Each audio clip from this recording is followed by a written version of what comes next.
আল্লাহ আল্লাহ, তুমি আমারে কি পরীক্ষার মধ্যে ফালাইলা? রাত পয়লেই আমার পরীক্ষা, আর আমি এখন ঘর ছাড়া। আল্লাহ, আমারে আজকে রাতটা থাকার মতো ব্যবস্থা করে দাও আল্লাহ। আপনি এত রাতে এখানে কি করেন? আচ্ছা, আপনি দূর থেকে দেখে আপনার চেনা চেনা লাগলো, তো এত রাতে এখানে কি করেন? কই যাবেন? চলেন আপনার দিয়ে আসি। তা তো আমি নিজেই জানি, ঢাকায় অনেক আশা নিয়ে আইছিলাম, মনে হয় না আমার কোনো আশা পূরণ হইব। কেন, কি হচ্ছে?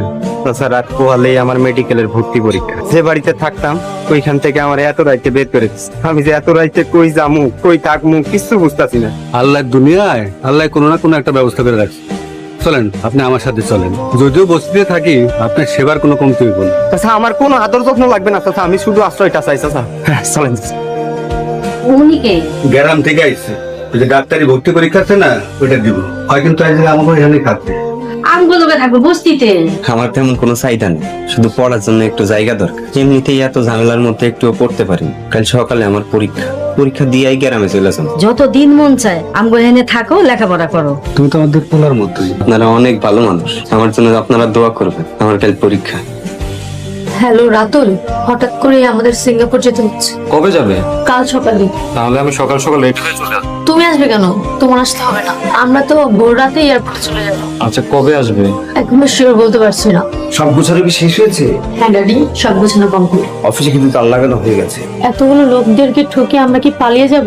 হ্যাঁ, যাবো। আমরা যা করছি নিজেদের ভালোর জন্য করছি। কিন্তু রাতুল তো আমাকে সত্যিই ভালোবাসে। এইসব মিথ্যে আবেগ দিয়ে জীবন চলে না। আল্লাহর কাছে দোয়া করি, আল্লাহ তোমার অনেক বড় করুক।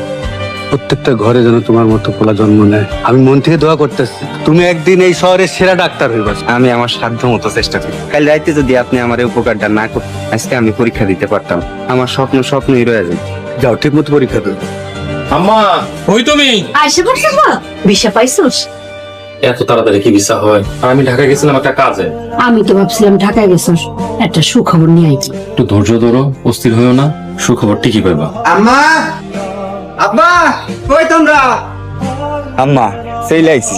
হাড়ের মতো চিল্লাইতেছিস কেন? তুই যে আইছো সেটা তো আমরা দেখতাছি। না, অনেকদিন হইলো সবাই দেখি না তো, তাই। তুই কেমন আছোস? তোর ভিসার খবর কি? ভিসা হয়ে যাবো।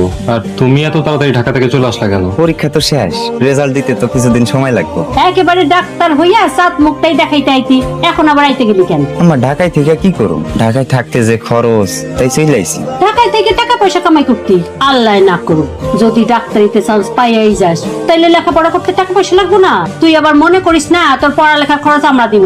আম্মা, এটা তুমি কি কও? রাতুল আর কলির পড়ার খরচ তো তোমরাই দিছো, আমারটা দিলে কি ক্ষতি?